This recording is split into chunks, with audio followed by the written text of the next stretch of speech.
Alors, on fait le point sur la performance, comment dire, explosive et très commentée de Brahim Diaz pour son premier match à la Coupe d'Afrique 2025. Vous savez, le joueur du Real Madrid était pas mal critiqué ces derniers temps et on attendait de voir s'il pouvait vraiment porter l'équipe du Maroc. Eh ben, la réponse, il l'a donnée sur le terrain et pas n'importe comment. Premièrement, sa réponse à la pression. C'était juste un truc de fou. Faut se rappeler, hein, les grands noms comme Ziyech ou Boufal n'étaient pas là, donc forcément tout le monde le regardait lui. Et dès le début du match, on a compris, il n'était pas venu pour blaguer, il était là pour être le patron. Deuxièmement, son attitude sur le terrain. C'était quelque chose. Un mélange de détermination et, on peut le dire, de provocation. Le gars voulait tout faire tout seul. Imaginez, à la 10e minute, il obtient un penalty.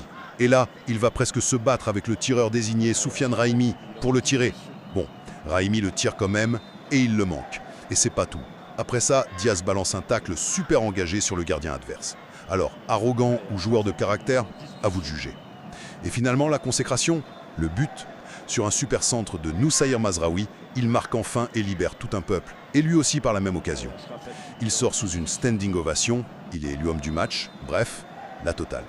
Comme l'a dit son coéquipier Ismaël Saïbari, même quand il ne marque pas, Diaz apporte énormément. Ces derniers temps, en sélection, ça allait un peu moins bien pour lui. Homme du match, c'est lui qui a créé En l'occasion résumé, du en un penalty. seul petit match, Aujourd'hui, il est Brahim récompensé. Diaz a fait Qu'est-ce que taire t'as à les dire sur critiques et s'est sa imposé comme le nouveau boss de l'attaque marocaine.